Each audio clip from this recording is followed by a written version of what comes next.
Hey Nine Science, welcome to today's class of Divine Public School. Today we are talking about chapter 3 Atoms and Molecules.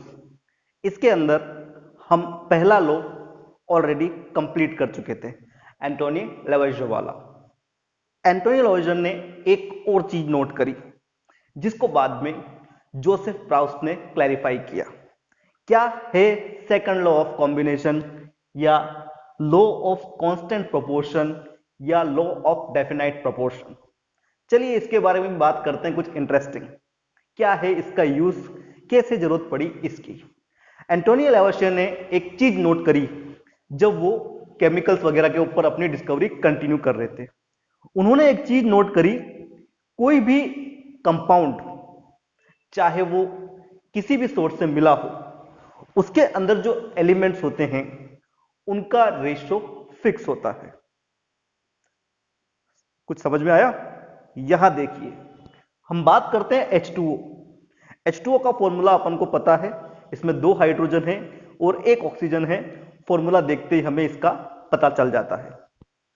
नल का पानी ले लो, बरसात का पानी ले लो, मिनरल वाटर ले लो, अंडरग्राउंड वाटर ले लो, रिवर या लेक का पानी ले लो, हैंडपंप का पानी ले लो, नाली का पानी ले लो, कोई सा भी सोर्स हो वाटर का, फॉर्मूला क्या रहता है? H2O। इस चीज पे उनका ध्यान गया, ये क्या हो रहा है? एलिमेंट किसी भी सोर्स से मिले उसका फॉर्मूला फिक्स रहता है, उसका जो एलिमेंट्स है उनका जो पार्ट होता है, उनका जो रेशो होता है वो फिक्स होता है। अब हम बात करते हैं हाइड्रोजन की। हाइड्रोजन का मास हमें पता है, नहीं पता है तो आप लोग याद रखने ना 1U यूनिट, इसके बारे में हम चर्चा करेंगे अभी। अगर 2 हाइड्रोजन हैं तो मास हो जाता है 2U। इसी तरह से ऑक्सीजन का मास होता है 16U। अब अगर मैं इन दोनों का रेशो करूं, इनको डिवाइड करूं, तो मेरे पास आता है mass of hydrogen ratio mass of oxygen 2:16। इसको मैं अगर इजी करूं, सिंपल करूं, तो हो जाता है रेशो 1:8, जो कि एक फिक्स प्रोपोर्शन है। वो टैप वाटर के अंदर भी यही रहेगा, रेन वाटर में भी यही रहेगा, मिनरल वाटर में भी यही रहेगा, और underground water, river, lake water, किसी भी सोर्स ऑफ वाटर में यही रहेगा। इस चीज का हम लोगों को क्या फायदा?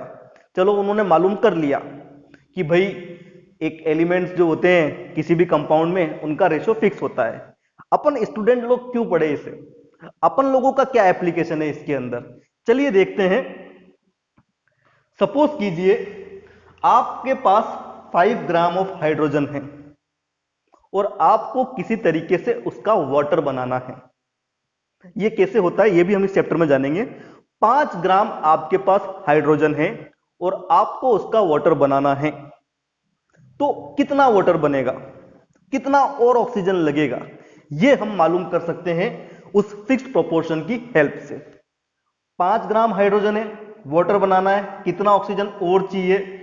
सपोज करो हम मान लेते हैं ऑक्सीजन क्या है, x ग्राम, जो कि है 0। अब हमें पता है फिक्स प्रोपोर्शन कितना होता है, 1/8। उसको इजिकल कर दिया हमने 5/x, क्योंकि हमें हाइड्रोजन के बारे में पता है लेकिन हमें ऑक्सीजन के बारे में पता नहीं है, तो हमने उसको x मान लिया।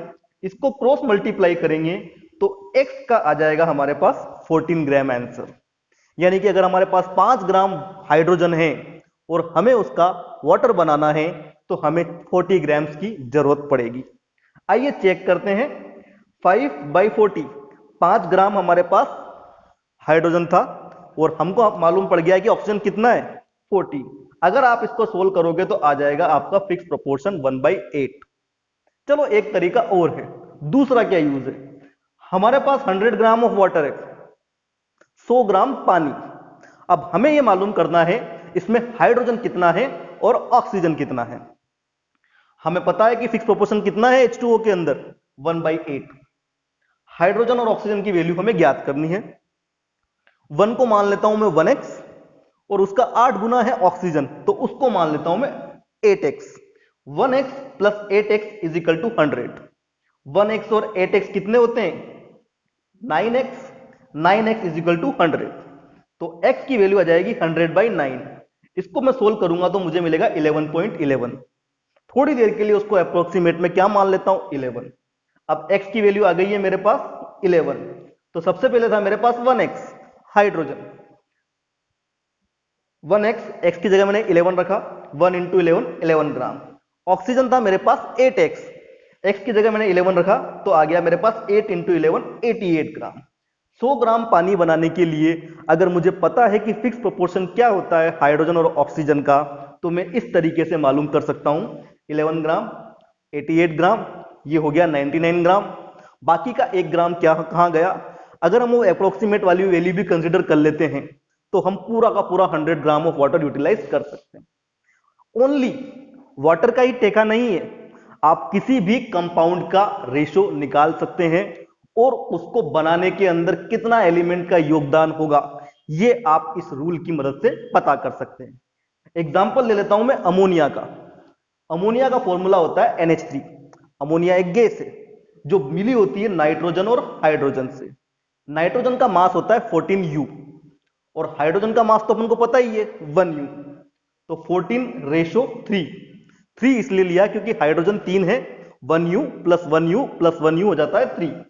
तो जो फिक्स प्रोपोर्शन आया मेरे पास, जैसे वाटर के अंदर आया था 1/8, अमोनिया का फिक्स प्रोपोर्शन होता है 14:3। अब अगर मेरे पास 34 ग्राम ऑफ अमोनिया है तो मैं आराम से मालूम कर सकता हूं कि उसमें कितना नाइट्रोजन है और कितना हाइड्रोजन। मुझे नाइट्रोजन को मानना है 14x क्योंकि वो 14 टाइम्स था, और हाइड्रोजन को मानना है 3x क्योंकि हाइड्रोजन 3 टाइम्स था। 14x plus 3x is equal to 34 gram, जो कि गिवन वैल्यू है। इसको सोल्व करने के बाद x की वैल्यू आएगी 2, 14 इंटू 2 28 ग्राम और 3 इंटू 2 6 ग्राम। तो 34 ग्राम ऑफ अमोनिया बनाने के लिए मुझे 28 ग्राम नाइट्रोजन लगेगा और 6 ग्राम हाइड्रोजन लगेगा। ये सारी की सारी बातें जो उनका असिस्टेंट था, जो उनके साथ काम कर रहा था, जोसेफ प्राउस्ट, उसने ऑब्जर्व करी और उसने इन चीजों को एक साथ परोसा एक लॉ के रूप में। उस लॉ को कहा जाता है लॉ ऑफ डेफिनाइट प्रोपोर्शन या law of constant proportion. Note कर लीजिए क्या कहता है वो लॉ आपसे। In a chemical substance elements are always present in a definite proportion by mass. किसी भी केमिकल कंपाउंड के अंदर एलिमेंट्स हमेशा एक फिक्स रेशो से, एक डेफिनाइट रेशो से जुड़े हुए होते हैं बाय मास। That's it.